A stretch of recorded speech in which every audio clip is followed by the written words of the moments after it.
Welcome to Inside the Noise by Guitarcenter, where we interview the artists, the leaders, and the innovators in the music industry. I'm Gabe Dalporto, CEO of Guitarcenter. Let's go inside the noise. Hey everybody, I'm really excited today. We have Jeff Skunk Baxter. He is a legendary guitarist, but he is so much more than that. He has been everything from a repair tech to lead guitarist with Steely Dan and the Doobie Brothers. Has played with some of the most amazing musicians in the world as a session artist. Then he started building products, and he's built some really revolutionary music products. We have a nuclear tie together. He also has consulted with the Department of Defense on missile defense, and he also has a Guitar Center story. So I can't wait to get in this conversation. Skunk, thank you for joining us. Thank you for your hospitality. I appreciate it. I'd love to, maybe I'll just start off on the really stupid question. Why Skunk? Where did that come from? That'll be in my book. Okay. Which will probably come out, or might be in the book, probably first quarter of next year. Okay. First quarter, do you have a name? I do, but they've asked me, the publishing house asked me not to say this is very quiet. Okay. Okay, so then we're gonna jump right in. Just tell me a little bit, how did you started playing very young. How did you get into music? How did you get into instrument repair? Like, how did you get into this whole business? Well, I got into music because my mom, at my request, got me a piano teacher when I was 5 years old. I started to get into playing piano, and gave me a guitar when I was 9, which pissed me off because I wanted a bicycle. But well, what are you going to do? And I was living in Mexico City at the time. My dad was transferred down there with a business. And a friend of mine said, "Hey, I see you have a guitar on the wall. I'll show you some chords so I have somebody to play with." Okay, and that's sort of, I went home, yeah? Like this. So that's kind of what happened. And the guitar repair stuff, there was nobody to repair guitars or do anything with electronics. So I was lucky enough to meet a friend, an older gentleman who had a TV and radio repair shop in Mexico City. And he would let me watch what he was doing and taught me a little bit about the basics of electronics. So did you start off like fixing amps, or were you working on guitars? Mostly guitars. Mostly, okay. Because you could pretty much take your amplifier to a radio repair shop, because at the time everything was vacuum tubes. Yeah. But guitars were a little more of a cat. What was like the most common request you'd get? Why are all the controls sound so dirty? Yeah. And that was the first tool I ever bought, was a can of contact cleaner. I guess. Quick fix. So then you came back to the United States, and you get connected into the music scene, working at some kind of the 48th Street famous music scene and guitar and instrument shops. What was that like? That must have been a wild time. It was wonderful. I mean, you walk down the street, Ben's Music, Terminal Music, Manny's, Charles Pawnee, We Buy, Ben's. I mean, it was just, anybody who was anybody would come to 48th Street to buy their equipment because you got 40 off just from walking down the street. So if you went into Manny's or you went into Jimmy's where I was working, immediately 40 off. So while the mom and pop stores were selling Fender Twin Reverbs, 1 or 2 a year at close to list, Henry and Jimmy were running them out the door 30, 40 at a time. Wow. So I guess it all worked out. But yeah, it was a great place because there were so many musicians that would come and hang out. And later on, when I left Jimmy's music shop and started to work at Dan Armstrong's shop, that was the mecca for guitar players. I mean, I got to meet everybody and play with everybody. It's like going to the College of Musical Knowledge. It's pretty awesome. So, tell me about that time. This was kind of in the mid-'60s? Yeah. Okay, mid-'60s, like rock and roll is like really coming on strong. What was a music store like back then? Like, it seems like there was a powerful community building in these stores. Like, tell me what the vibe was. What was it like? Well, for most music stores, it was, somewhat quiet. In a sense, people would come in at various times, not with tremendous frequency. And most of the people, I think, that would come into music stores were coming in for lessons. Band. Yeah. They were in school bands, or there was something having to do with either a school and every once in a while, someone would come in and buy a guitar or an amplifier. Again, 48th Street was just churning it out. I mean, I remember I'm 13 years old, and I'm working at Jimmy's across the street from Manny's, and, taking 30 twin reverbs up 6 flights of stairs in the middle of August in New York City for $1.25 an hour. But I loved it. I'm young. What do I know? And getting to meet and play with a bunch of great players, and getting that was an interesting entree to the music business. You're 13 years old? Yeah. Working in a music store? Yeah. Wow. Yeah, because I was living in Mexico City, and I was going to boarding school in Connecticut. And so sometimes I wouldn't go all the way back to Mexico City because the vacations were too short to actually go and come back. So I would stay in the corporate apartments of my dad's company. And I was walking down 48th Street one day looking at all the stuff, and Frank Squilacci from Jimmy's Music Shop, Frank and Jim were the owners of Jimmy's, and there was a guy out front he didn't speak English, he only spoke Spanish. And Jimmy I don't know what it is about Americans, but they think if you talk slower and louder, that people will understand what you're saying. So Jimmy's all over this guy. Strings, La Bella. And the guy's looking at him like, what are you talking about? So I walked up and said, con permiso, hablo español, estoy vivo en Mexico. And so I translated what he said to Jimmy, and then they made the sale. And he said, listen, anytime you want to come in and work, you just walk in. And I thought, man, that is just amazing. Yeah. Didn't know me from Adam, but, reached out, guess. No background checks, No. No W-2s. And so every time I would be on vacation or during the summertime, I would just walk into Jimmy's and start working. Obviously as a stock boy, but also as a salesman, and then started doing guitar repair. And then that's when Dan Armstrong came over, because he couldn't figure out why there weren't any guitars coming out of Jimmy's up to his place to get repaired, because they were coming from all the other stores. And so he hired me, and that was like going to graduate school.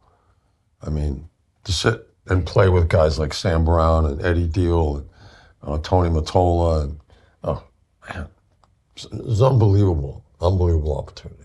Hey, I just want to say thank you so much for listening to the podcast. We've actually been really overwhelmed by the response so far, so thank you for that. We have also noticed that a lot of you haven't subscribed yet. We have incredible guests coming up. I'm not even allowed to tell you who they are, but trust me, you don't want to miss this. So hit subscribe. That way you don't miss an episode. Now back to the program. Were you stressed to be able to sit down and play with them? Not really. Maybe I'm just a dumb snot, But the gift of youth. But working there meant that, and Dan Armstrong was no slouch either, he was a great player. So a lot of these guys, especially Eddie Deal, Sam Brown, these guys were always hanging out. And we would repair guitars till about 1 or 2 in the afternoon. And then it was just jam time. And I learned at these folks' knees about guitar playing. And I was also doing casuals, like weddings and bar mitzvahs and stuff like that. So I had a stack of fake books and learned all the standards. As a matter of fact, years later, I had met Les Paul when I was a kid, and we stayed friends until he passed away. And he would call me every once in a while and say, I got to do this VH1 special, and these guys don't know these songs. I said, well, okay, what do you want to do? He said, well, I want to do, take the A train and on Green Dolphin Street and black shiny stockings and, baubles, bangles, and beads and some Gershwin. And I went, no problem. You had it. Because I had all that stuff. And it was just a tremendous learning experience for me. I don't know how I got so lucky. It was great.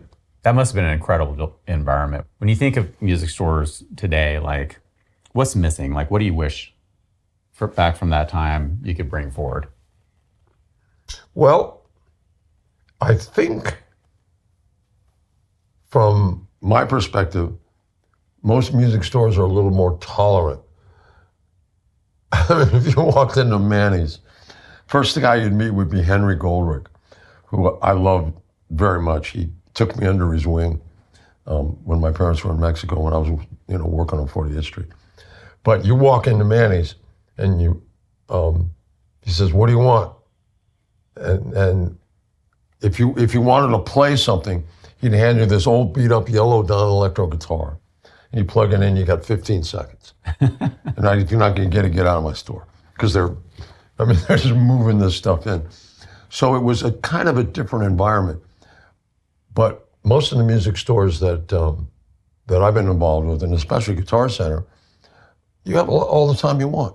You can try stuff out, you can play, there are people that are knowledgeable that answer questions, but it's not like Henry, running you out of the store. So tell me, do you have a Guitar Center story? Well, I got a couple, but I got a couple of good ones for sure. Before we started this session, one of the gentlemen here mentioned the Burns Bison guitar story. I got a call very late about coming to do some work with Donna Summer. Oh, incredible. And, again, it was just in my mind, it was just another session. But it was one of those, I guess it's like when your sugar level dips, everything goes to hell. I was moving, all my instruments were locked up, everything else was coming back from a tour. I had a couple of guitars, but they weren't what I would use on a session. Because I was waiting for everything to come in. It was going to take a little time off. So the call came, so I went down to Guitar Center in Hollywood. The manager there was a wonderful gentleman named Paul Herman, who's since passed away. But Paul and I had been friends for a long time, and I know I probably shouldn't say this, but sometimes when I needed parts, I'd find a guitar in the back of the place, and I'd take it out and smash it against the wall, and I'd go, "Hey, Paul, this guitar is all screwed up. Sell it to me for parts." He knew exactly what was going on. And would say, "Okay, Skunk, you got it. Give me $25. So I went into the store and said, "Paul, I need a guitar now. I got a session in an hour. I need something." And he was laughing. And he said, "See that box in the middle of the floor that says, 'Buy me $35? I said, "Yeah." I said, "See if there's anything in there." So I rummaged around and I pulled out this Burns Baldwin Baby Bison Jr. guitar. It had 5 regular tuning machines and 1 Gibson tuning machine on it. It was just a runt. And plugged it in, sounded great. I gave him $35 plus an extra 10 for a set of strings and said thank you, and took that down and cut the solo to Hot Stuff in one take. Wow. On that guitar. Unbelievable. Your strings cost almost as much as a guitar. Exactly. Exactly. And I'm listening to the track while I'm changing strings. But the fact that Paul, and Paul would have let me take whatever I wanted. I mean, he was not saying you can only have that. But the whole idea, the whole ambiance, I'm going in there because I know I can get something that I need. I have no reservations about this whatsoever. I can do my job based on my trust in Paul and Guitar Center. That's amazing. And by the way, now that we're talking about Guitar Center, I got a big place in my heart for Guitar Center. Tell me more. I was doing a lot of guitar repair. I came to LA, and that's the first thing I was doing, was repairing instruments for the different music stores. A lot of them being Guitar Center. And to this day, including, I don't know if you knew a gentleman named Jay McCabe. He was running the Sherman Oaks store, but now he's out there in Northridge until they fix up the Sherman Oaks store. Guitar Center has always, and I have always had a relationship for Christmas and the holidays, because I worked in a lot of music stores, and you can tell immediately when a kid comes in with his parents, and he's wide-eyed, he's looking at all this stuff, and you can see the worried look on the parents' face because they know they can't afford what this kid's looking at. And that just sucks. So for past 40 years, Guitar Center has always been there. I'll show up, or I'll get a call from somebody like Jay and say that there's a couple down here with a kid that, come on down. So I'd come down, have a conversation with him, say, kid, you really want this guitar? He said, oh yeah, I really want it. Are you willing to take lessons and practice hard? Okay, it's yours. And the guys at Guitar Center would set it up so they got the hardest discount and give accessories. I mean, it's just oh my God, a what an wonderful relationship with myself and Guitar Center. So I just wanted to say that because you're the CEO, just to know that when you ask me the question, what would the perfect music store be? That's pretty close to the perfect music store. What a great story. Yeah. And it's ongoing. Thank you for that. Oh, no, but it's true. It's easy because it's true. Let me shift gears a little bit, Sure. if you don't mind. Tell me a little bit about, like, I'm really interested in, there was a point in your career where, you were one of the most iconic guitar player, long period for iconic guitar players. And you really broke out with Steely Dan. And what I noticed, listening to that music is there's a lot of perfectionism going on in there. And, as I started to dig in there, my understanding is the recording sessions were super perfectionist, right? Yeah. And tell me what it was like working in that environment. Well, being a studio musician, it felt really natural. The idea of discipline, focus, and use the word perfection. I don't know if that's humanly possible, but at least striving for a level of performance, trying to be a cut above. That makes perfect sense to me. I never really felt like, I don't want to do that. Why would I not want to do that? It's out of my wheelhouse. So those sessions were, because everybody in the band was a studio musician, or had a lot of experience in the studio. So it was a perfect environment for that. And how do you marry that perfectionism with the ability to put down a lead that has creativity in it? How do you manage the perfectionism and just the kind of the natural creativity from playing? Well, that is an interesting question, and I have to be careful about separate my ego from my id. I think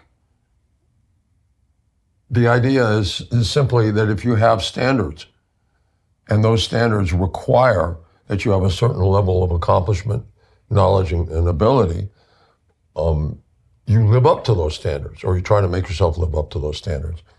And having been a studio musician, and to this day the same way, to me, I think I approach making music, and certainly in the recording studio, but in all facets, from a slightly different point of view. You mentioned soloing. Sometimes it's just instinctual. I'll do a session where I put a piece of music in front of me and it's got 16 bars and it just says skunk. So, okay. What they're asking for is your interpretation. Do a solo that you feel is pressing it to the music. Sometimes it's written out, or sometimes, and in Steely Dan's case, sometimes I would go back and work something out, because I think all solos basically are compositions anyway. You have a beginning and a middle and an end, and so sometimes I think it requires some forethought. Yeah, and I mean, some of those progressions you're playing over are pretty complicated. Like, how do you navigate through that? I don't know. I mean, when I say I don't know, I guess, again, it's reaching back, tapping into my experience and my knowledge of music. I mean, I'm so glad I studied piano. Mm-hmm. I would recommend that to anybody who's trying to learn to play any instrument, is to have at least some basis in piano. Yeah. And that, of course, is a discipline like itself, is you got to practice. And so when you have to practice, you have to have a desire to practice. And the two will go hand in hand. I want to learn, I need to take the time. I want to learn, I need to take the time, so on and so forth.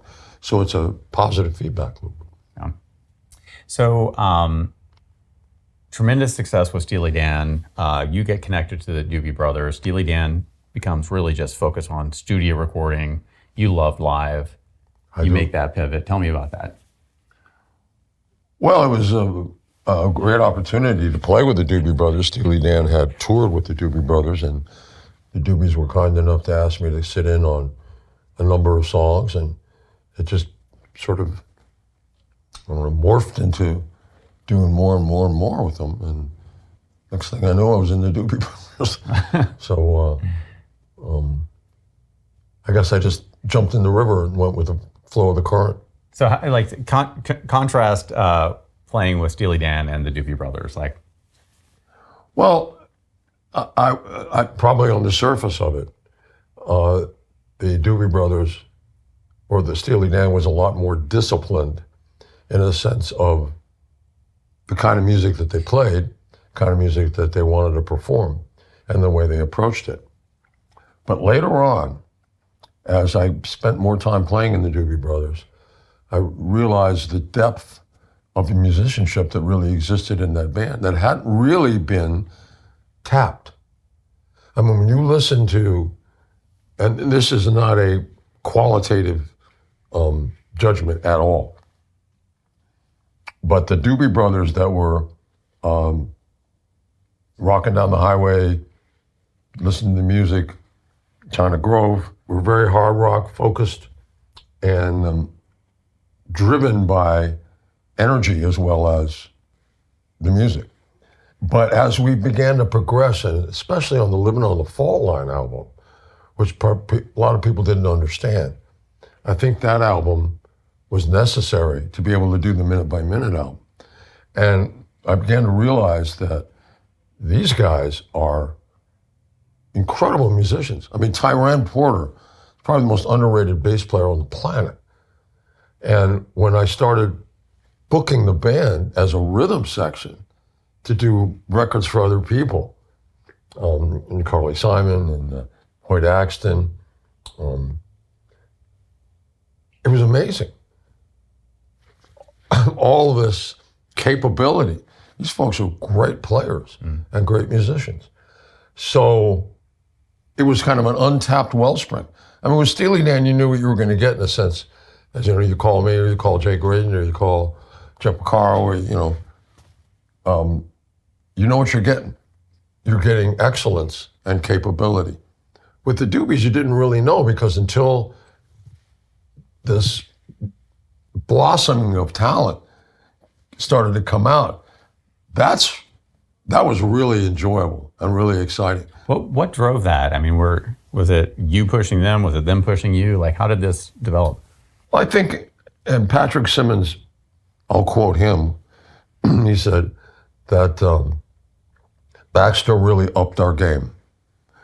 So I think I brought some of that discipline, both as a studio rat and as a member of Steely Dan, to the Doobies.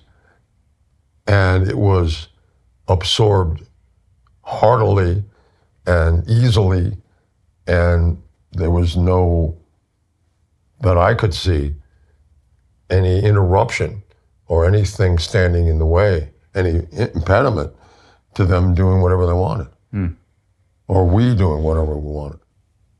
And all of this like transpired as you're doing multiple tours, and how did you feel like the live performances evolved as you started to evolve as musicians? Well, I think everybody kept in mind lessons learned, as the band became more and more comfortable with different disciplines.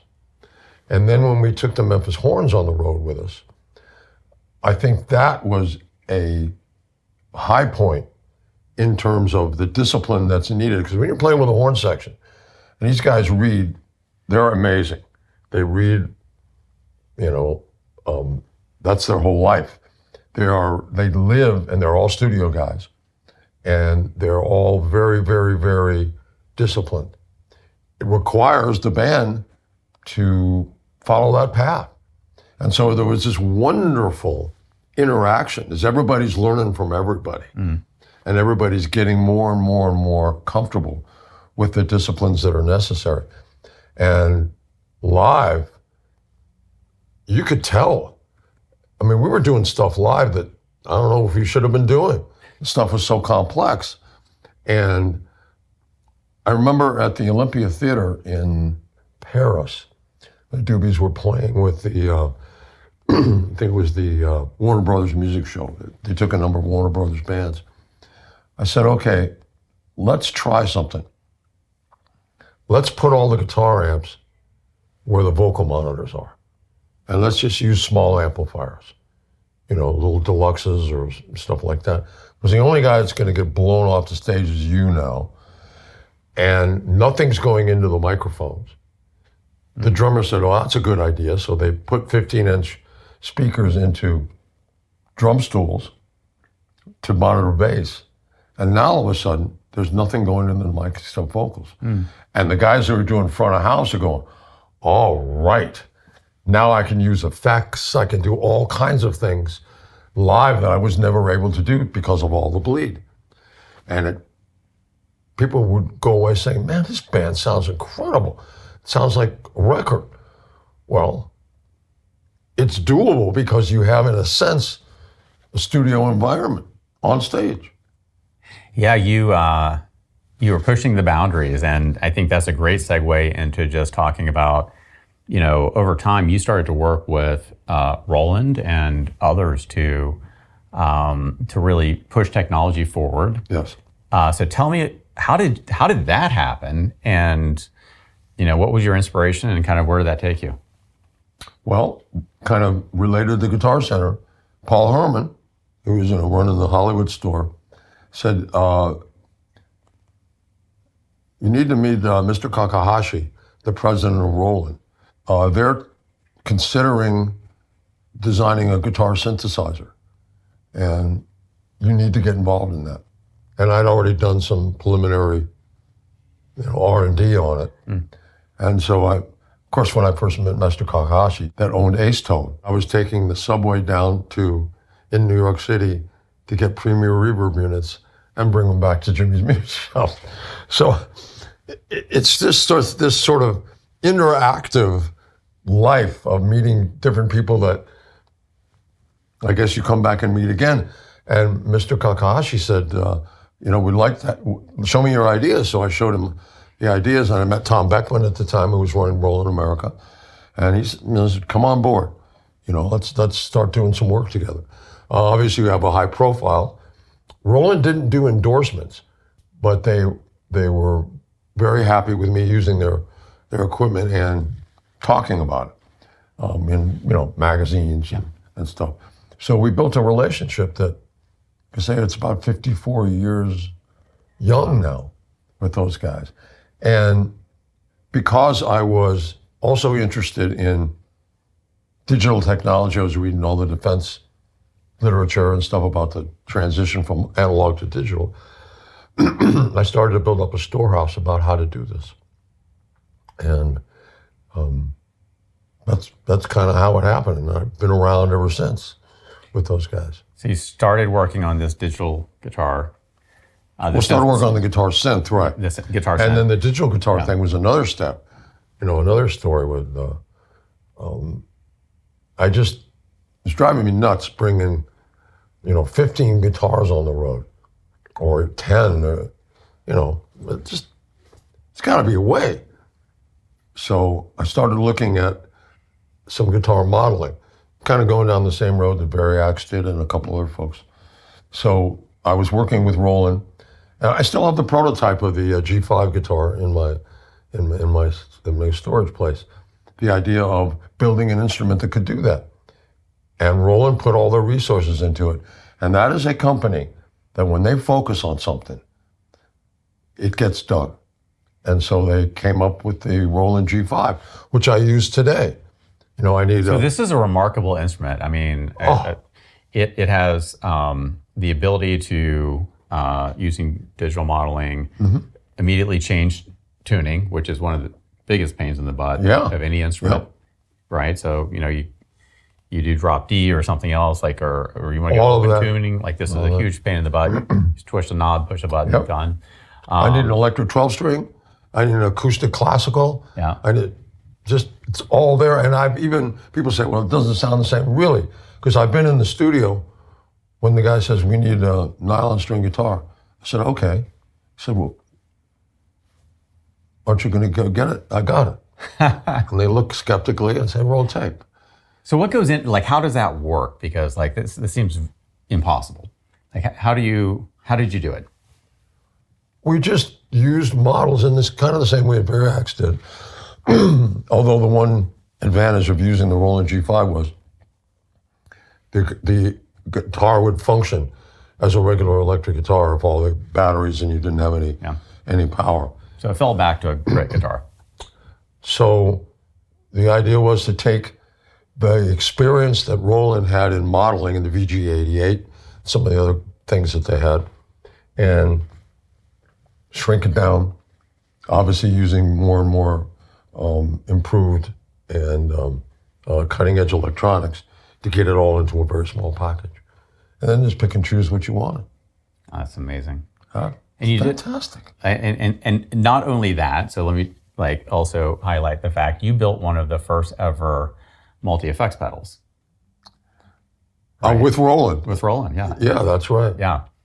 And that's right. So, I mean, like, you used to have either racks or you had a big pedal board. Yeah. So tell me what you did.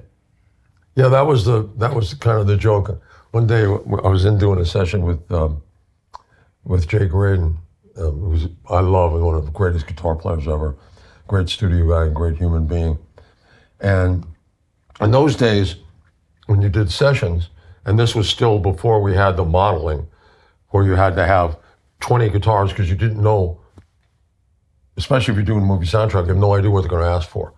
You know, is it going to be acoustic 12? Is it going to be a banjo? Is it going to be, you have to bring all this stuff. And so you bring like racks of gear and stuff like that. And I've got this ME10 Roland multi-effects pedal on the floor. And Jay's looking over and he says, that's not connected to anything. I said, yeah, that's right. It's connected to the amplifiers that I'm using. But it's not connected to any of this other stuff. I went, yeah. So what's the story? I said, well, number one, this is all I need. Number two, the guys in the cartage companies need to make a living. So bring all the stuff in and everybody's happy. Producer gets what he wants. Cartage company stays in business. And it's just kind of spreading the love. Wow, it's really amazing to see. Now, the thing I can't really get my head around is, so you had taught yourself how to repair equipment, so I can kind of understand how that evolved into like your ability to build like innovative product. You're a musician, you understand how that all fits together. What I can't get my head around is how you go from that to becoming a consultant for the Department of Defense. Like, tell me this story. I suppose the catchphrase would be, a radar is just an electric guitar on steroids. I mean, once you understand the physics, and being a nuclear engineer, you understand the physics of frequency, oscillation, radiation. You understand all of that and how all that works.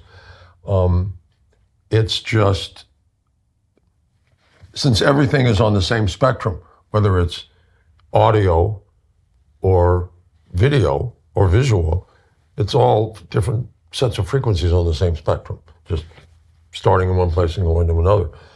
So the knowledge that I gained studying the defense magazines and defense literature, looking to see what I might be able to learn and glean from that I could apply to, as you remember back in the 70s, we were just beginning to move into the digital world, out of the analog world. Mm-hmm. We were going from bucket brigade chips to total transistors. People were building transistor amplifiers without vacuum tubes. And I guess the exploration that I did into modeling and simulation that many of the defense contractors were doing, because they were trying to model a number of different parameters, and there's really not making much difference whether it was an electric guitar or, maintaining a straight and level flight through Mach 5. Much of the principles are prescient to both. So I came to Roland with that knowledge and tried to introduce that into what we were doing. And on the opposite side, I wrote a paper on, I'm not going to get into too much detail, but I wrote a paper on converting a Defense Department Navy weapons system to do missile defense based on my knowledge of what I'd read. And I got a call. I gave it to a congressman who gave it to the vice chairman of the Armed Services Committee. And next thing I know, I got a call. It says, would you be willing to work with us on this project, especially missile defense? Wow. I said, sure, and then that just opened the door. So there's things you can't say because it's classified, but so obviously but generally you can speak. Where did that kind of lead you? You start off in Mexico City playing music and fixing guitars. Now you work for the Department of Defense Missile Systems. Just incredible story. What was driving you? Just intellectual curiosity? You're just trying to help the nation? That's a lot of it. Yeah. Because I'm a diohead. I mean, if you know any guitar players, or any of you guys are guitar players, it's all about, I'm going to take all the goes intas and the goes outas as I can and hook them all up and see what happens. I mean, everybody's a diode head, especially electric guitar players, because their whole survival and their whole ability to create rests on the electron, basically, unless you're playing acoustic guitar, which is fine too. I'm not making a qualitative statement here, but so your very existence relies on your understanding as best you can of what your instrument does and how it works. And for me, having a deep understanding of the electronics of musical instruments allowed me to modify the instruments and the reproducers, what would be amplifiers and modifiers like pedals and things, to expand the palette. The kind of thinking that goes into looking at a problem from a different perspective is one that musicians are extremely familiar with. Non-linear thinking. They think in layers, not necessarily in a linear fashion from A to B, but it's A, B, C, D, E, F, G, moving together to go H, I, J, K, L, M, N, O, P, and move. In other words, instead of moving just from place to place, it's taking a number of different factors, considering them all at the same time, and applying that to problem solving. So the ability to approach a problem from a multi-level, multi-layered point of view with a lot of curiosity and very little fear, and the same kind of confidence you have as a studio musician going, I don't care what this session is, I'm going to nail it, kind of attitude, I think was a talent and a capability that many of these folks that I work with recognized and wanted as part of their toolkit. Somebody that can do that. And some level of improvisational skills on top of it. Exactly. Because improvisation is an actual analytical process. I mean, I've taught that process to a number of people in government how to improvise. And improvisation, when you end up with it, creates a product from analysis. Because improvising is analyzing. You're taking something that exists and you're reinterpreting it. Mm-hmm. So it means you're coming up with a completely different analytical product. So I want to kind of link this back to some other conversations I've had. And so I'm reminded of the conversation with David Culp, one of the most incredible entrepreneurs I've ever met in my life. He's started 4 companies. He's working on his 5th now across a bunch of different industries.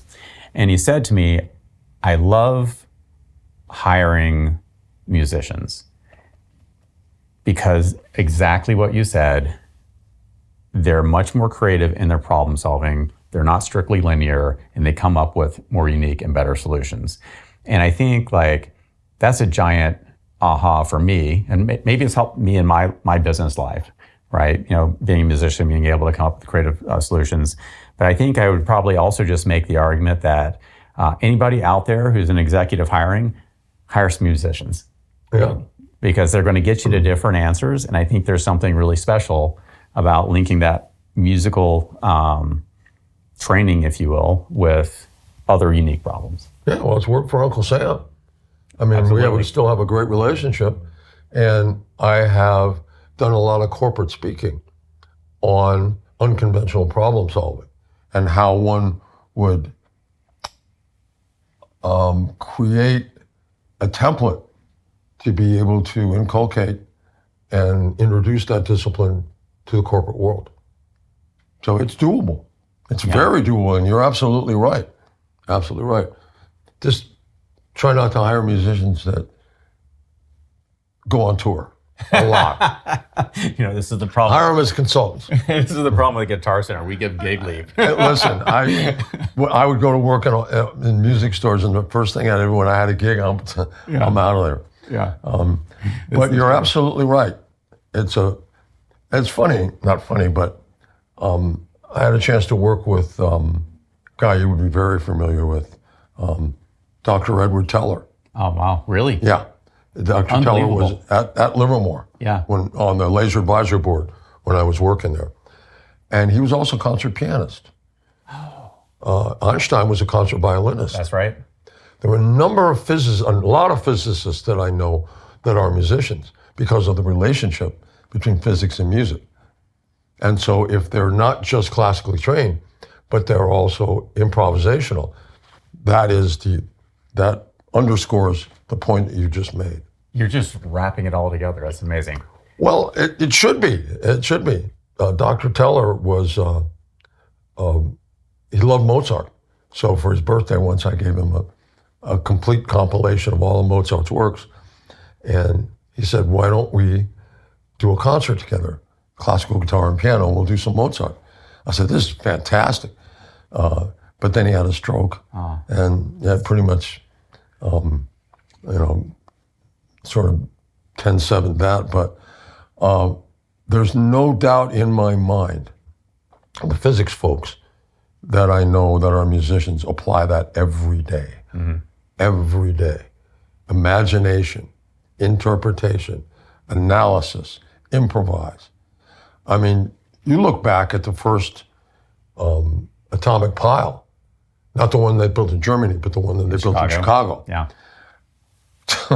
That was a crapshoot.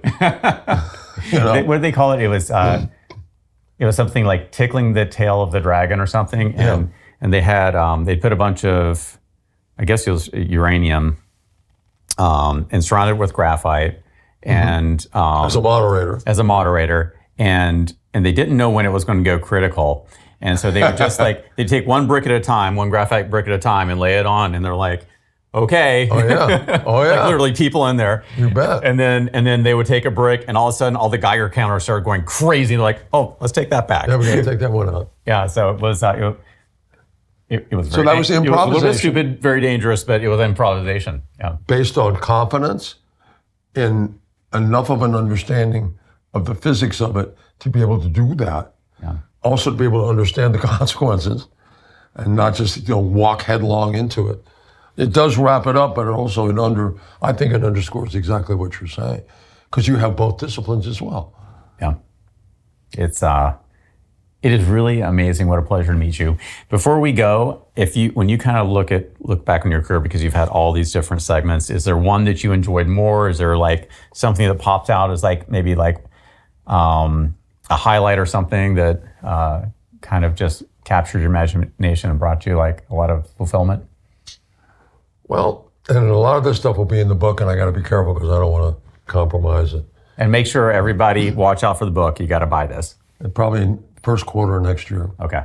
But to your point, the doors that have opened because of not only the music, I mean, there's no doubt about it that there are people in the government that were interested in meeting me simply because of they were fans of the music. Absolutely. So that's a door that opens. And then the question is, okay, you can talk the talk, but can you walk the walk? So when the door opens, having the confidence and the knowledge of the analytical process, improvisational process, and enough understanding of the subject matter to be able to function and contribute. There have been situations where I would have never even imagined that I would be able to use those skills. But nonetheless, they were there in my back pocket. So, as you say, to all the CEOs out there, hire musicians, especially in areas that you are, if you're building an atomic pile and you want somebody to take a shot at it and improvise with some fearlessness, I think that's great advice. And the feedback, I just did something for a corporate presentation for a D-Wave, which is a huge quantum computing company. And they've asked me if I want to participate after the presentation, because somehow or other, we found common ground. So in a lot of ways, I can't explain the process or the phenomenon. I can only explain the result. But it's positive. It seems to work. It seems most of the time. Absolutely. Most of the time. Yeah. That creativity, that curiosity, improvisation. And I'm sure you bring that as well. I mean, you're in charge of a huge corporation that is basically supply and demand. However, you're not supplying wheel rims, camshafts. I mean, you are, but on another level, you're supplying tools for creativity. That requires you to think beyond just inventory and how and where, and in a sense why you would want to do this. And do you have enough knowledge to be able to help people get them the right tools? Because you are very familiar with it. Yeah. And on top of that, going into the emotional piece of this, creating a welcoming environment where people feel included and they feel like they can ask questions and be part of that community. Going back to your early music store days. Right, with Henry. Yeah. Get out of my store. I mean, he was not a mean guy. It was just, Henry was that way. Yeah.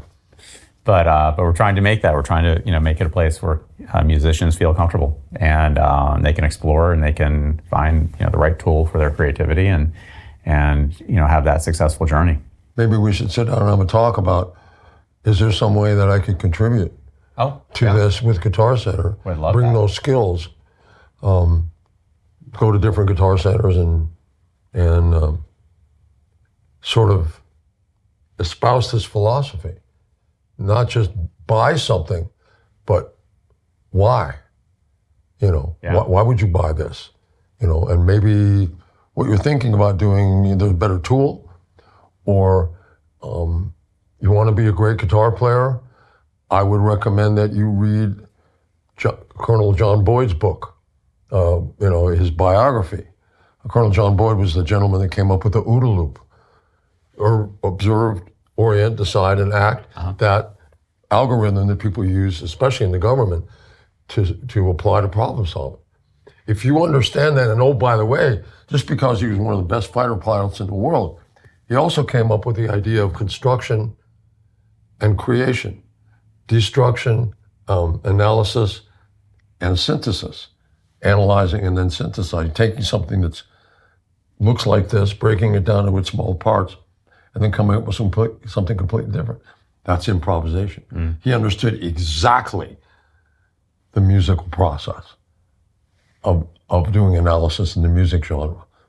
So, okay, now you really should read this, because you will understand from a guy who was changed air combat, told fighter pilots that they were a bunch of wusses because it's all about energy management, and won.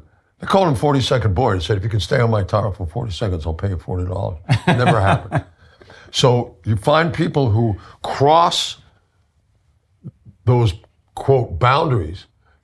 As you say, you are a nuclear engineer. How do you apply that? Maybe someday I should interview you, because I know just from talking to you and the way that you have approached the questions and approached our conversation that you apply those principles to this every day. Maybe not so consciously as you've articulated. Well, but see, that's all. Improvisation also requires unconscious thought processes that remove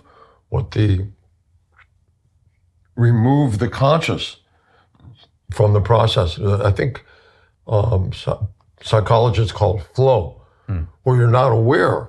It doesn't go through, okay, here's what I'm going to do now. Yeah.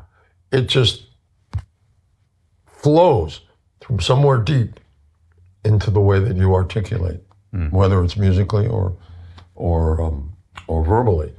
So that could be fun to see if we could move that noodle, because I think it would be good for business. Yeah. We should explore this. Yeah, I think it'd be a lot of fun. Yeah. And you understand our associates, you understand our customers like nobody. I listened to people play Stairway to Heaven a million times, sitting in a music store. Delightful, but nonetheless, sometimes intransient. But yeah, and I think I understand the retail business, because I was involved in it for a long time. Yeah. And had a lot of love for it, frankly. You know, this is my first time in retail. And, I spent my career, maybe not as impressive as yours, but I was a nuclear engineer. I was a chief marketing officer for a financial services company. Okay. I was a chief financial officer of a public company, and was the CEO of an education tech company, and then now Guitarcenter and retail.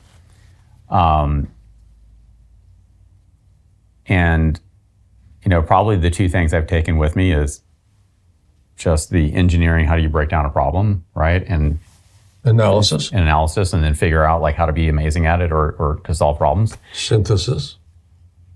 Analysis, synthesis, and then the creativity piece of it. That's the synthesis part, yeah. Is I feel like is a little bit intrinsic, and maybe it is some of the music coming out. But yeah, I think there's just that curiosity, the creativity, like you can do anything. And I've been involved with NAMM since the dinosaurs. And I love the forum because it's a great place for musicians to hang. It's the best. Yeah. People that don't see each other for years. I love NAMM, and I think it's actually really important. And, some of the instrument makers want to pull out and they don't want to spend the money, and they're missing the point entirely. This is where the industry comes together. This is where there's relationships. And the artists come together. The relationships are kept. The artists are there. Who buys this stuff? Customers are there. Like this is really important for everybody to come together as a. We can have some fun with that. Yeah. because the new guy, I mean, Joe Lamont, I've been friends for 100 years and all those guys. And the new guy, John, is awesome. Yeah. And super passionate.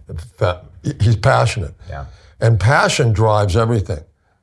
If you're not passionate, my dad always said, if you stop looking at the world through the eyes of a child, you might as just, check out. That's so good. Yeah. Yeah. Because you got nothing. Yeah. There's no inspiration, there's no anything. Well, I think Einstein had the same perspective. Oh, you bet. Yeah. You bet. You betcha. Well, Jeff Skunk Baxter, thank you for coming in. Sure, what an incredible conversation. Thank you so much for your hospitality. I really enjoyed this. You are so impressive and so smart and have contributed so much. Skunk just pawn in game of life, as Mongo would say in the Blazing Saddles. Yeah, I'm just lucky to be alive.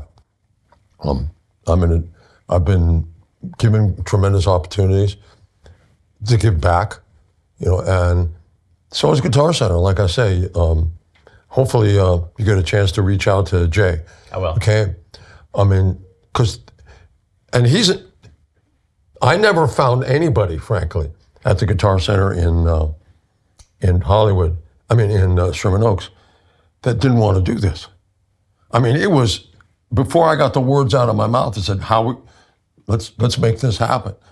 Because when you watch it, it doesn't get any better. Yeah. To be able to do that, and the fact that Jay goes out of his way to make that happen, people like that you talk about hiring people, corporations hiring musicians, also hiring people who have sensitivity, insight, passion. Yeah. That's huge because you're selling something. And why would anybody want to buy it if they don't like you and they don't think you have their best interest at heart? Yeah. There's so much trust involved. Sure. There's so much relationship and passion involved. You bet. Yeah. Now, you brought at least one or two instruments here. You want to take a look? Sure. Let's do it. Sure. As you know, I've had a long relationship with Roland, and we talked a little bit about the beginnings of the guitar synthesizer.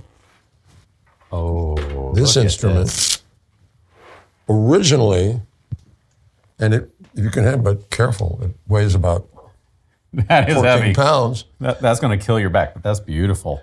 But Look, it's originally, transparent. the idea when we started looking at the guitar synthesizer, Yeah.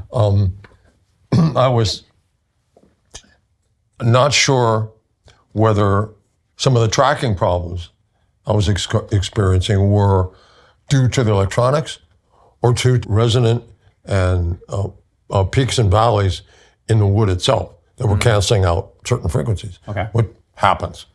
So I started to build a laboratory. I built them out of cement. I built the guitars out of brick. I built them out of plasterboard.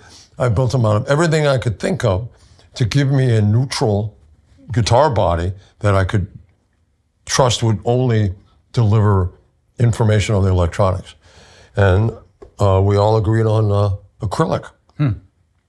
So they poured this in a mold and created this instrument. And then I started to like it. Yeah. And since I sit down when I play anyway, I don't have to worry about, my spinal injuries. And I've used it on quite a number of. Tell me, so there's some things going on here, right? Yeah. So tell me what's going. There's a couple of switches. These switches walk through the programs, the different synthesizer patches. And, So what might it sound like through the effects? I remember doing a project where somebody wanted to do a Beatles tune. I'm trying to remember the name of it. Had piccolo trumpets, but they couldn't afford a horn section. Okay, I'm in. So this becomes a horn section. Lay down the trombone parts. Here, let me see this. This becomes a trombone, Comes a trombone. right? And you can see right here these little buttons.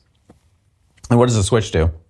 That switches between just the electric guitar sound and mixing the synthesizer or just the synthesizer sound. And then what's this here?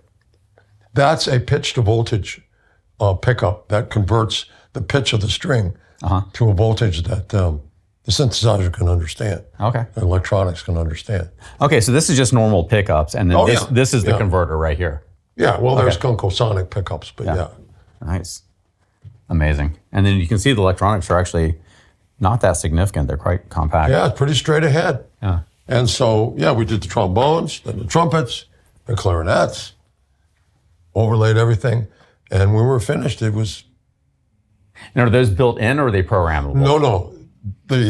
We take the pitch, the voltage output out of here and then into a converter. A MIDI converter. Yeah.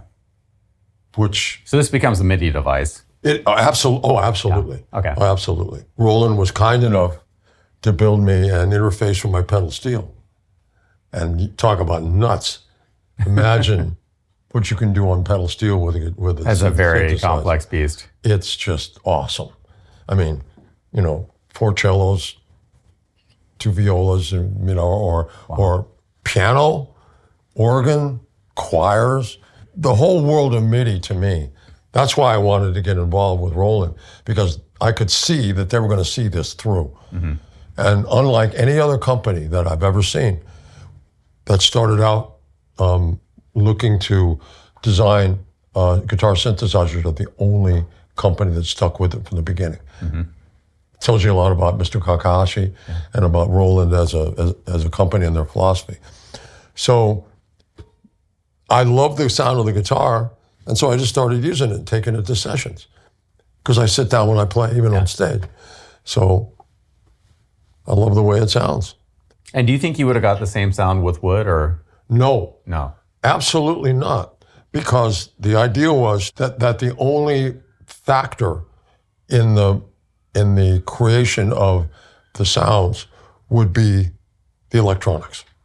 That's why I say I was worried about any interference. Yeah. Resonance problems, et cetera, et cetera, et cetera. And this doesn't have any.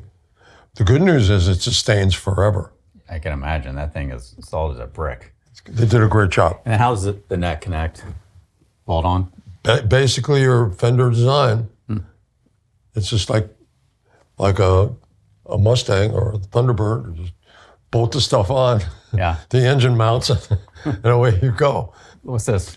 That's the G5. I want to see it. Similar converter. Similar converter, but converts the pitch to voltage to the modeling electronics included actually in the guitar. Inside. Okay. So now it's no longer going external. No. So you can take it anywhere. Oh, look at these knobs. That's really cool. Yeah. Okay. So tell me about these. Regular volume, regular tone. Yeah. This basically chooses direct drop D tuning, open G. Oh, no. This is so great. Well, I guess if you want me to plug it in. Let's do it. Oh my God. Get an idea what's going on here. Let's do it. That's a regular guitar pickup.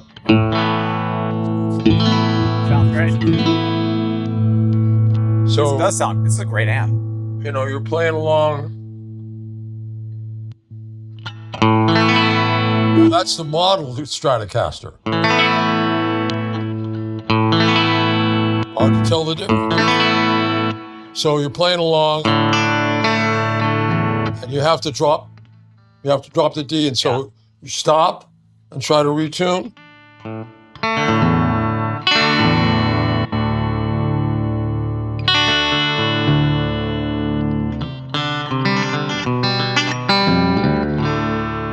So that saves that problem. Now, if you've got to play slide guitar,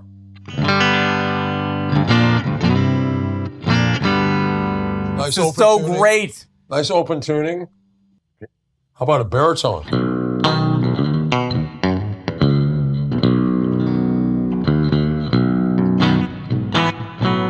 So, how about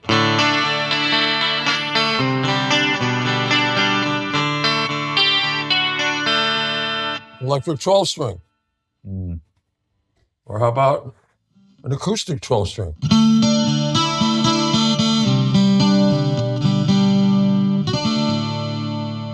that's all coming through this. Pardon? All coming through that. Okay. So what about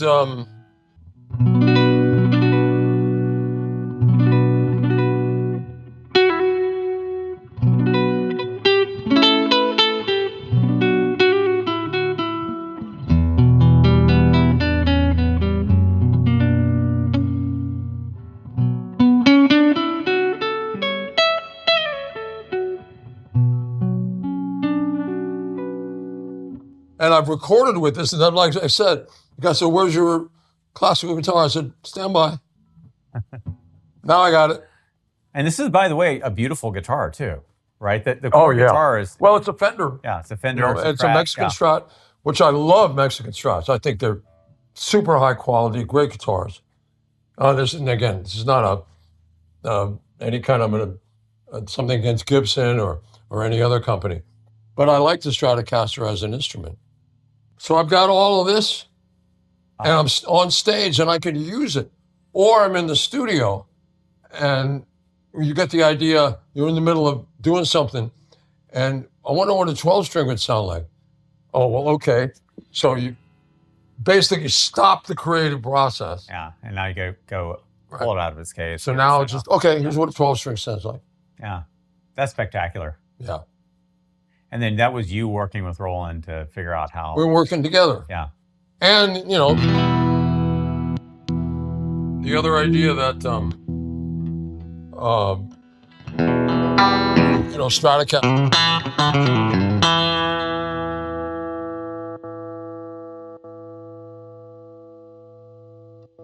So that's the model Strat.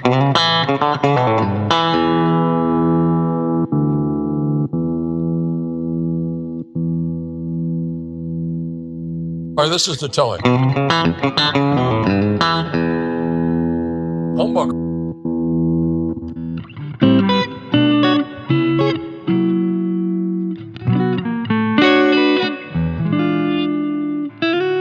That's when you use the tone control.